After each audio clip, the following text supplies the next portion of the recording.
Saudara-saudari Katekismen semuanya, Shalom Alaikum. Kita mau membahas mengenai kitab Yunus pada bagian yang kedua dengan subtema belajar mengasihi musuh. Pertama aku mengutip dari Injil Matius 5 ayat 44.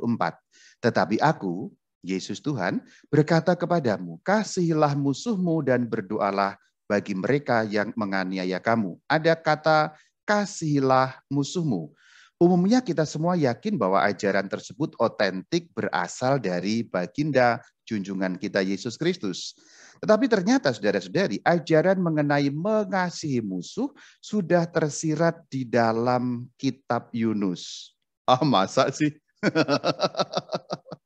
Tuh. Kata Mr. Bean, masa sih? Kan itu di perjanjian lama. Masa ada mengasihi musuh? Ho.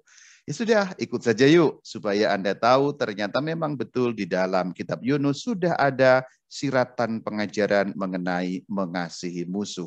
Ingat mengenai restart, yaitu kitab Yunus pada bagian pertama yang terdiri atas dua bab, bab 1 dan bab 2.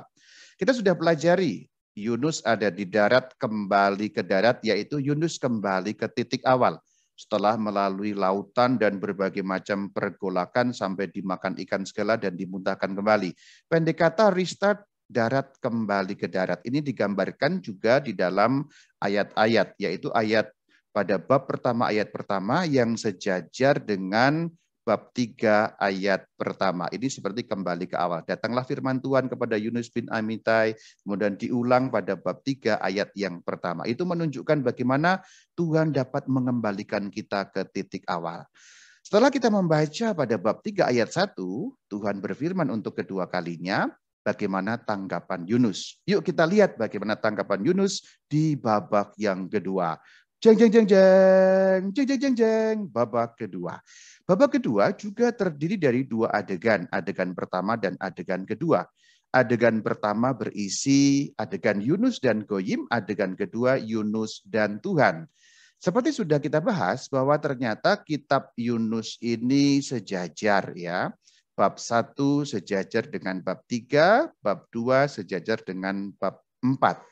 Maka langsung yuk kita masuk kepada bab 3 adegan yang pertama, yaitu Yunus dan Goyim. Ini seperti mengulang pada bagian yang pertama dulu. Yunus dan Goyim. Tapi sekarang Goyimnya berbeda. Yuk kita baca Yunus 3 ayat 1. Datanglah firman Tuhan kepada Yunus untuk kedua kalinya demikian. Bangunlah, pergilah ke Niniwe, kota yang besar itu, dan sampaikanlah kepadanya seruan yang kufirmankan kepadamu. Aku ingin mengajak saudara-saudari untuk melihat penekanan pada kata seruan yang kufirmankan kepadamu. Ini ada seruan yang berasal dari Tuhan karena kufirmankan kepadamu, munya adalah Yunus. Namun kalau kita membaca seluruh isi kitab Yunus, ternyata tidak ada isi firman. Tidak dituliskan dalam kitab Yunus, seruan yang difirmankan Tuhan itu isinya apa? Hanya dikatakan pergilah ke Niniwe, kemudian begini saja kamu jalan. Itu saja. Tetapi isinya apa yang nanti harus disampaikan di Niniwe tidak ada. Meski demikian, meski tidak tertulis firman Tuhan itu di dalam kitab Yunus, kita dapat menduga isi firman itu berdasarkan pada Yunus 1 ayat yang kedua.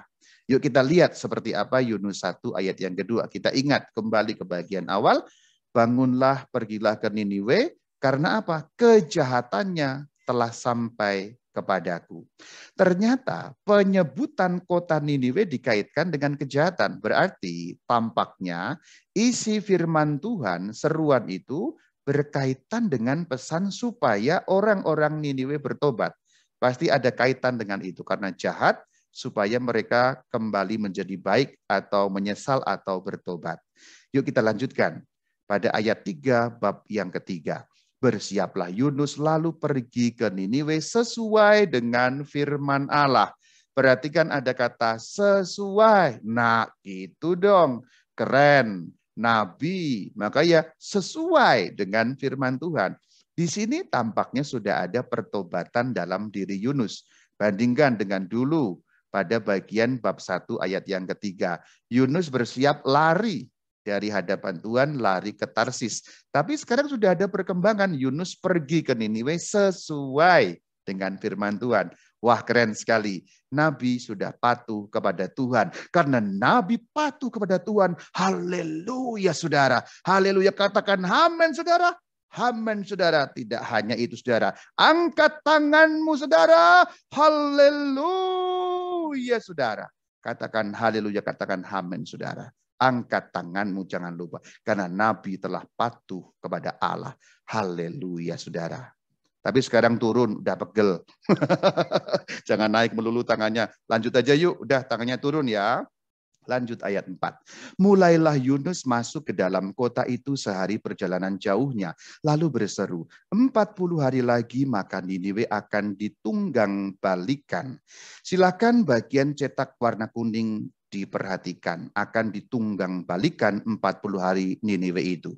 Nah, sampai di situ kita sudah membaca Yunus masuk kota berseru. Berarti kita sudah mendapati ternyata Yunus sudah patuh kepada Tuhan. Tetapi patuhnya Yunus ternyata seperti hanya main-main saja. Ia bikin ulah lagi ternyata. Ingat bahwa penyebutan Niniwe berkaitan dengan kejahatan. Berarti pesannya mestinya pesan pertobatan. Tetapi pesan yang disampaikan Yunus sangat irit menjadi pelit. Sehingga pesan itu tidak jelas sama sekali. Perhatikan saudara, tidak jelas sama sekali. Yuk kita kaji ayat tersebut. Saya kembali kepada ayat tadi. 40 hari lagi maka Niniwe akan ditunggang balikan. Hanya seperti itu pesan Yunus. Coba perhatikan. Hanya seperti itu. Pelit sekali bukan? Dan kalau kita lihat dalam teks Ibrani-nya lebih pelit lagi. Kalau kita baca bahasa asli bahasa Ibrani, itu hanya 5 kata. Benar-benar hanya 5 kata, saudara. Edan kan? Sungguh nabi yang gila. Nah itu teks Ibrani-nya. Silakan Anda pelotot ya. Dibaca dari kanan ya. 1, 2, 3, 4, 5. Hanya 5 kata. Otar ba'im yom wenin weneh paket.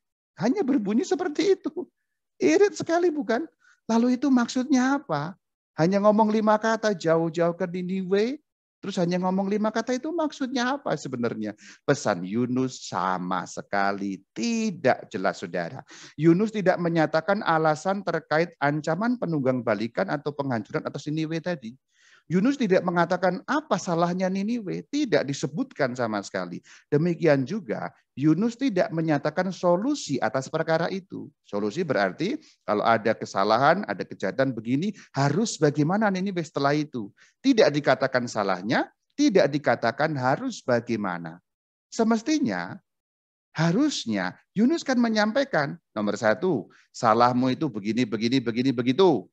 Ini kejahatanmu ini dan itu. Nomor 2, solusinya begini dan begitu. Salahnya kok tidak dikatakan, solusinya kok tidak dikatakan. Jadi di situ kita bisa melihat Yunus melaksanakan misinya secara ogah-ogahan. Ia tidak peduli sesungguhnya, tidak peduli kepada nasib orang Niniwe sebagai pendengar pesannya. Jadi tampaknya Yunus berangkat sesuai dengan firman Tuhan, tetapi sungguh-sungguh melaksanakan dengan tidak sungguh-sungguh, ogah-ogahan. Refleksinya nih, kamu ogah-ogahan enggak melaksanakan firman Tuhan? Ini disindir loh di sini. Nabi Israel berarti orang beriman. Kita semua orang beriman. Nabi Israel orang beriman, ogah-ogahan melaksanakan firman Tuhan. Jangan-jangan kita sebagai murid-murid Tuhan, orang yang beriman kepada Tuhan, jangan-jangan juga ogah-ogahan loh. Nanti akan diperbandingkan dengan orang-orang goyim Niniwe itu. Sindirannya kuat sekali. Mikir saudara, Anda ogah-ogahan apa enggak? Mikir. Yuk lanjut sekarang. Lebih jauh lagi, ini ngeri sekarang. Yunus seperti sengaja membiarkan Niniwe atau menggiring Niniwe untuk tetap berada dalam kejahatannya. Justru karena pesannya tidak jelas, Yunus bermaksud supaya Niniwe mengabaikan pesan itu. Sehingga dengan demikian Niniwe akan ditunggang balikan. Nabi gila betul-betul.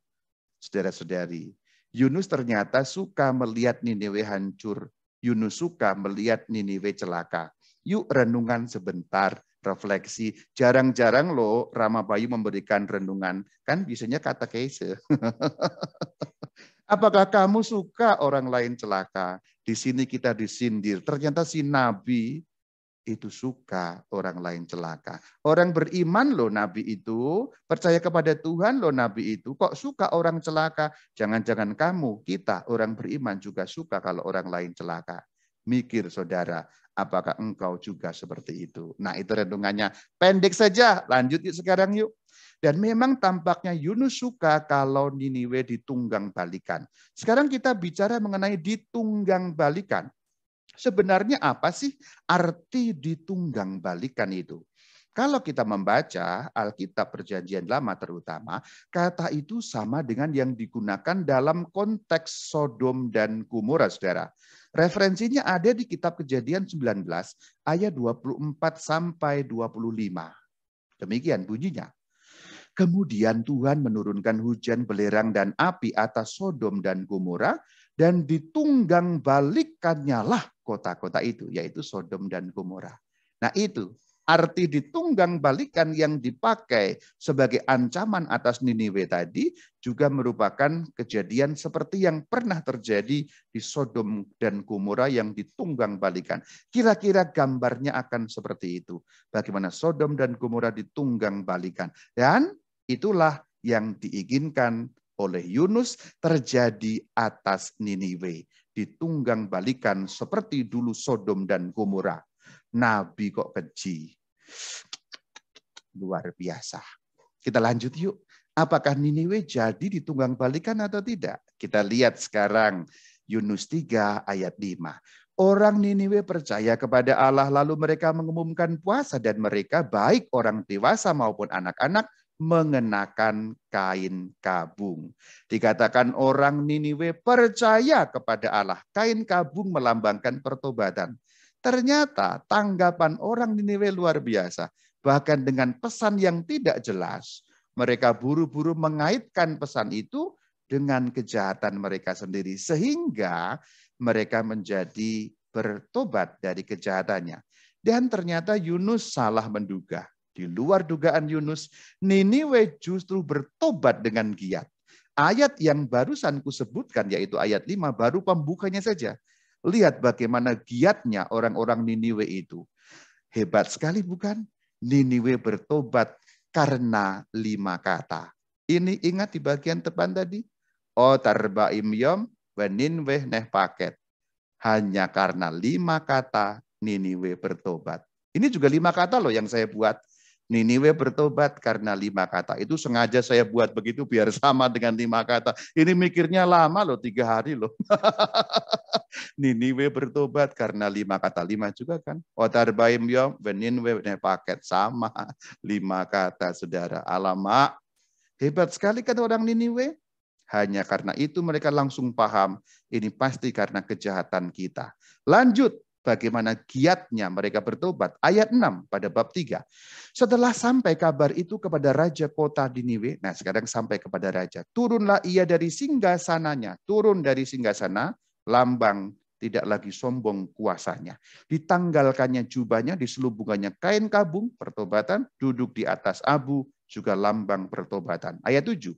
Atas perintah raja dan para pembesar, orang memaklumkan dan mengatakan di Niniwe. Seperti apa kata-katanya?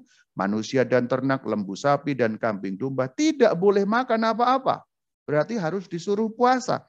Puasa juga melambangkan pertobatan. Bahkan sampai lembu sapi ternaknya disuruh puasa. Lalu ayat 8. Haruslah semuanya manusia dan ternak berselubung kain kabung dan berseru dengan keras kepada Allah. Berseru. Berdoa berarti mohon ampun yang dimaksudkan pada ayat 8. Tetapi paling penting bukan ini, tapi kalimat lanjutannya. Dikatakan haruslah masing-masing berbalik dari tingkah lakunya yang jahat dan dari kekerasan yang dilakukannya. Jadi ini dilengkapi, tidak hanya memohon. Memohon disertai dengan berbalik berarti meninggalkan kejahatan, meninggalkan kekerasan. Ya ini juga ada refleksinya. Kamu mohon ampun kepada Tuhan meninggalkan kejahatanmu apa enggak? Kalau enggak, 0-1 loh skornya menang Niniwe. Orang-orang goyim, orang kafir, paganus yang enggak ngerti Tuhan. Ini mereka tahu, haruslah masing-masing berbalik dari tingkah lakunya yang jahat. Mereka tahu persis. Perhatikan baik-baik, saudara. Semua kata-kata bijak dan tindakan-tindakan yang benar, itu semua datang dari goyim, paganus, orang-orang kafir. Gue malu kalau jadi lu.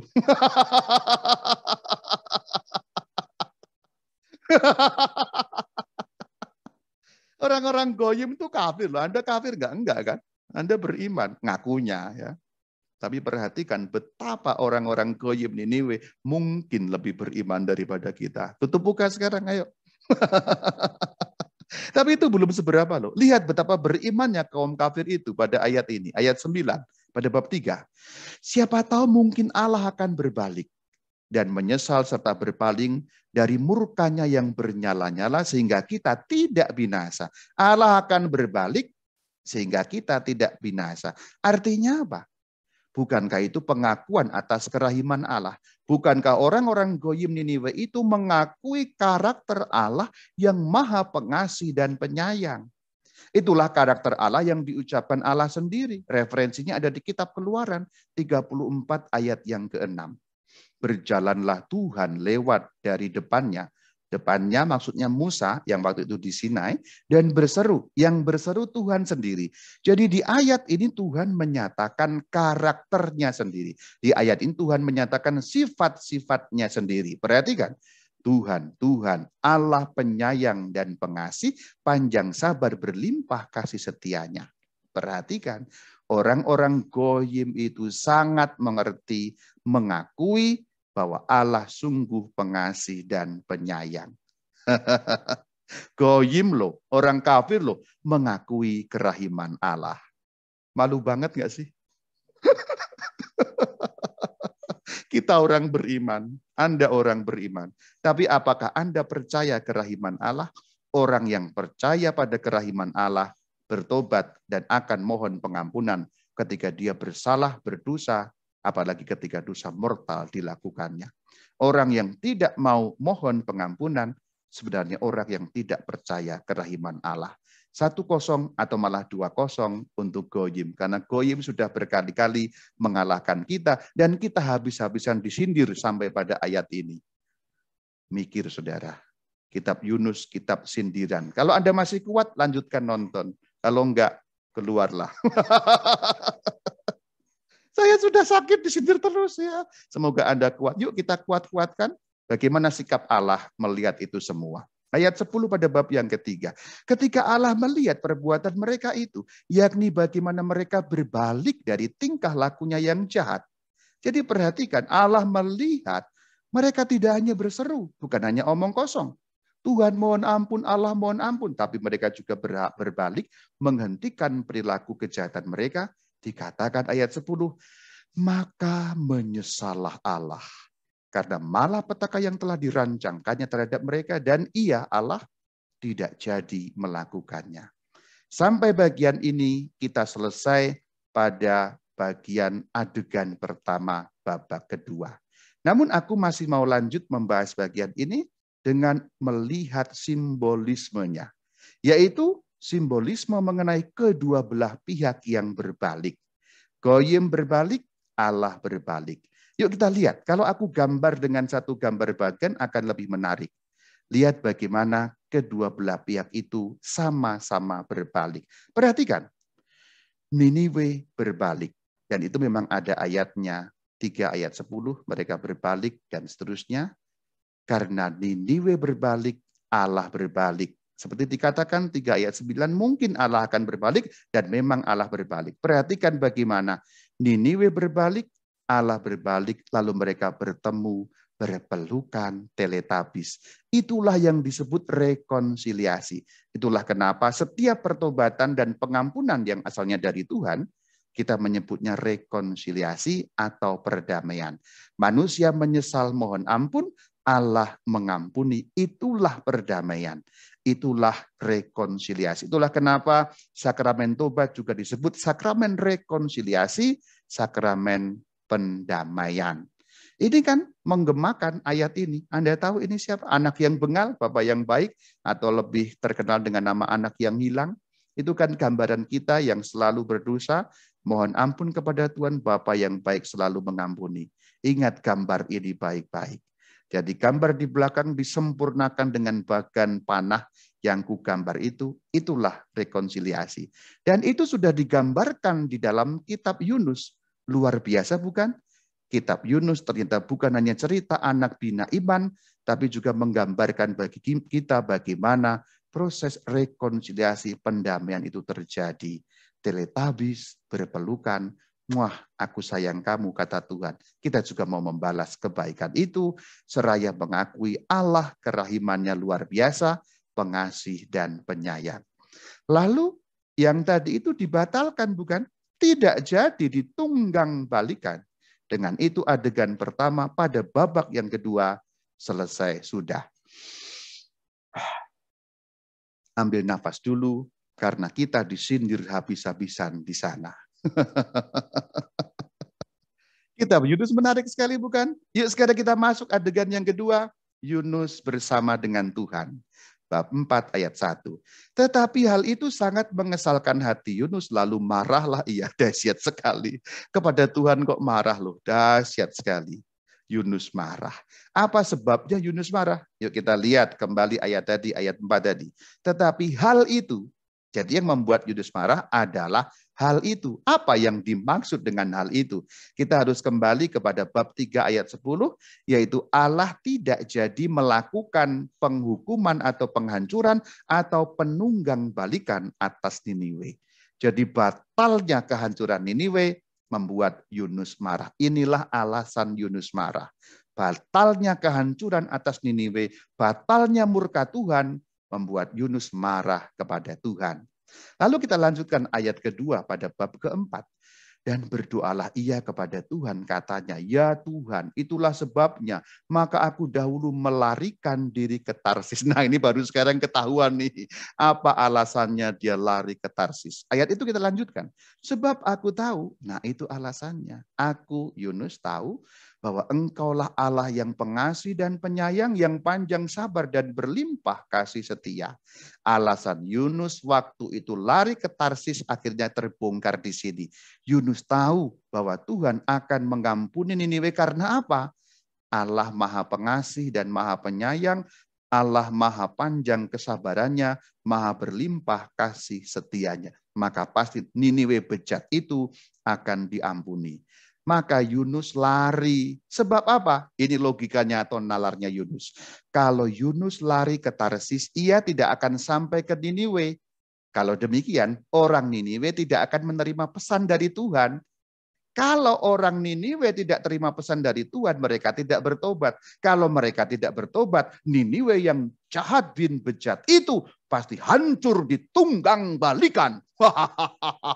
Hancur lu. Atau maaf agak kasar, modar siap. Hancur. Kira-kira begitu.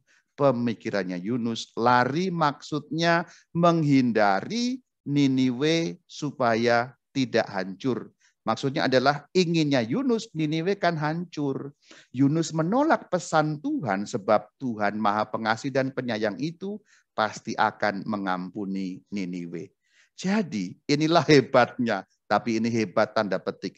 Yunus kecewa kepada Allah yang Maha Rahim. Keren nggak tuh? Maha Rahim, Maha Pengampun, Pengasih dan Penyayang. Tapi Yunus kecewa terhadap seperti itu. Ini ironis bukan? Sifat-sifat Allah yang Maha Pengasih, Maha Penyayang, panjang sabar, berlimpah kasih setia, justru membuat Yunus kecewa. Edat nggak?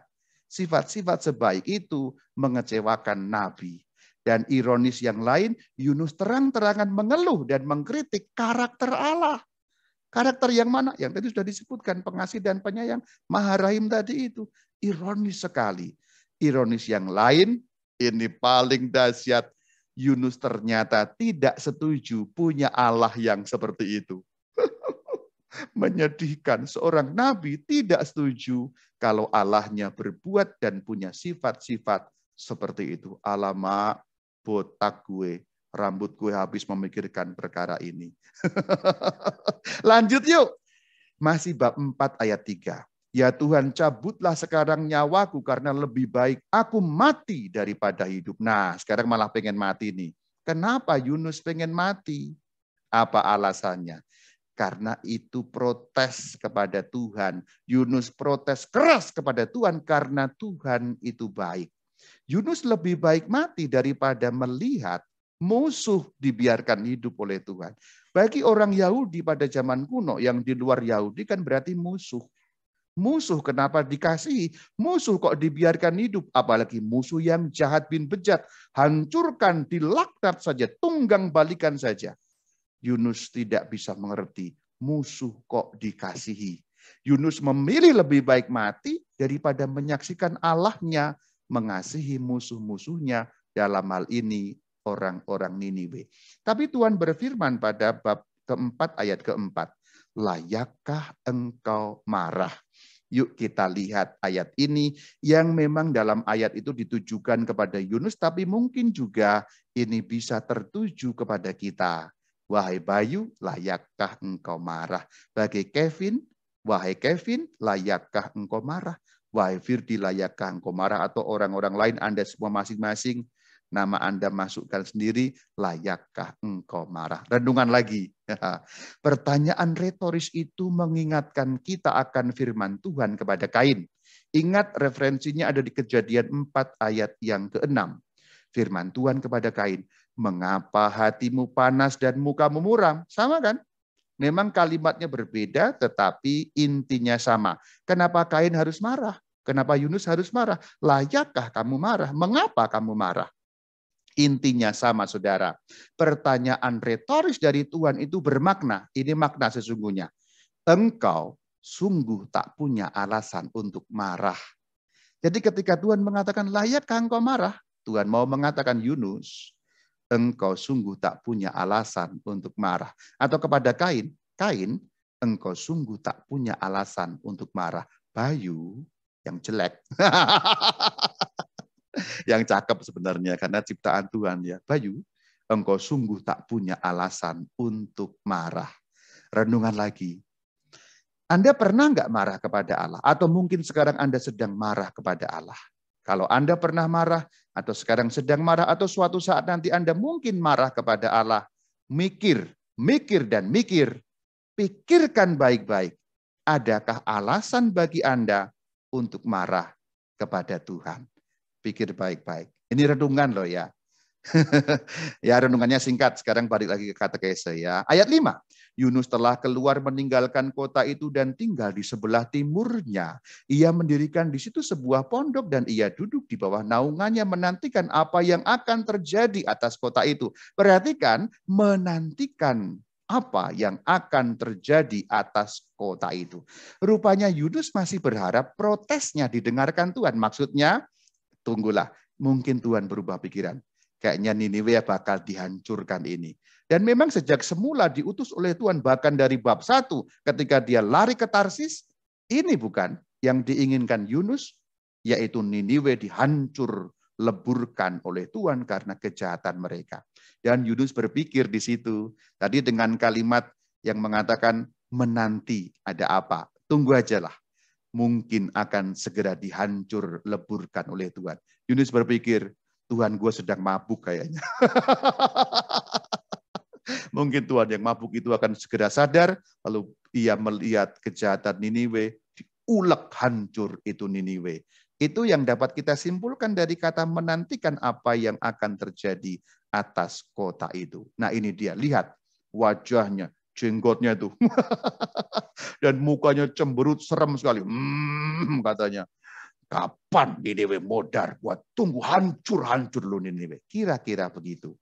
Pertanyaannya, apakah Allah berubah pikiran? Yuk kita lihat. Ayat 6. Lalu atas penentuan Tuhan Allah tumbuhlah sebatang pohon jarak melampaui kepala Yunus untuk menaunginya agar ia terhibur daripada kekesalan hatinya. Tuh lihat, Tuhan masih baik, dihibur loh dengan cara tumbuh pohon sehingga menaungi menjadi teduh. Yunus sangat bersuka cita karena pohon jarak itu. Tuhan tuh juga pinter juga ya. Sedang marah, sedang ngambek. Oke, ditumbuhkan dah. Senang ya, sukacita Yunus. Lo lihat sekarang wajahnya tuh. Senyumnya tadi kan. Sekarang aduh. Anginnya sepoi-sepoi. Enak sekali. Nyam, nyam, nyam, nyam, nyam, nyam. Yunus sekarang senang sukacita. Ayat 7. Tetapi esok harinya, fajar menyingsing atas penentuan Allah, datang seekor ulat menggerek pohon jarak itu sehingga layu. Layu. Ya layu ya berarti mati sebentar lagi pohonnya itu. Nah itulah yang terjadi pada keesokan harinya. Ayat 8. Segera sesudah matahari terbit, maka atas penentuan Allah bertiuplah angin timur yang panas terik, sehingga sinar matahari menyakiti kepala Yunus. Lalu rebahlah Yunus dengan lesu berharap supaya ia mati. Lebih baik aku mati. Lah, diulang lagi. Tadi sudah mengatakan hal ini ya, lihat panas sekali, lalu dia bilang lebih baik aku mati. Lalu firman Tuhan, ini juga diulang kata-kata Tuhan, ayat 9, layakkah engkau marah karena pohon jarak itu? Jawab Yunus, keren loh jawabannya. Selayaknya lah aku marah sampai mati. Nabi kok kayak gitu ngomongnya kepada Tuhan, selayaknya aku marah sampai mati. Tuhan bilang baik-baik, layakkah engkau marah karena pohon jarak itu? Ini pertanyaan diulang sebenarnya, tetapi kadarnya lebih rendah. Kalau sebelumnya marah soal Niniwe, ini hanya soal pohon. Sepele sekali kan? Lihat bagaimana kualitas Nabi ini. Aduh, ya ampun, rendah sekali ya. Sekarang yang dipersoalkan barang sepele. Pohon jarak, sesuatu yang sangat remeh sekali. Dan di situ kemarahan Yunus bertumpuk-tumpuk. Yang pertama tadi dia marah Tuhan mengampuni Niniwe. Nah sekarang dia marah karena pohon jarak layu. Yang sekarang lebih cemen kalau istilah orang Jakarta ya.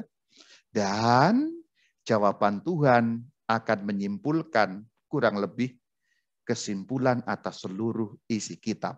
Cekidot. Yuk kita lihat. Ayat 10. Lalu Allah berfirman, engkau sayang kepada pohon jarak itu yang untuknya sedikit pun engkau tidak berjerih payah dan tidak engkau tumbuhkan. Jadi dikatakan engkau sayang loh.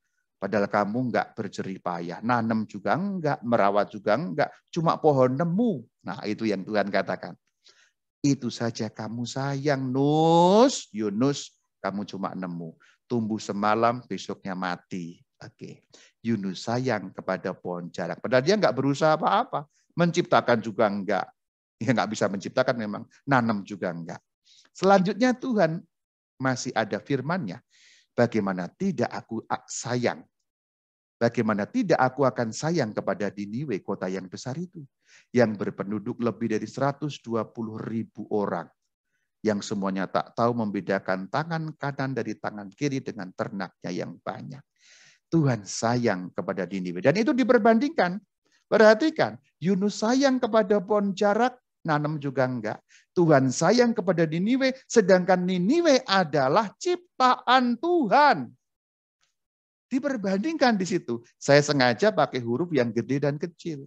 Yunus sayangnya kayak gitu, nggak berusaha, ya kecil itu. Tuhan sayang kepada Niniwe pasti jauh lebih besar kualitas sayangnya Tuhan kepada Niniwe daripada kualitas sayangnya Yunus yang juga hanya sayang demi kepentingan dia sendiri.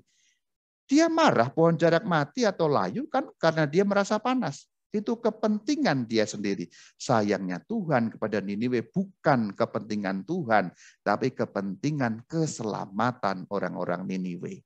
Luar biasa bukan? Ayat ini luar biasa. Bagaimana tidak aku akan sayang kepada Niniwe, kota yang besar itu. Kitab Yunus ditutup dengan pertanyaan retoris yang manis.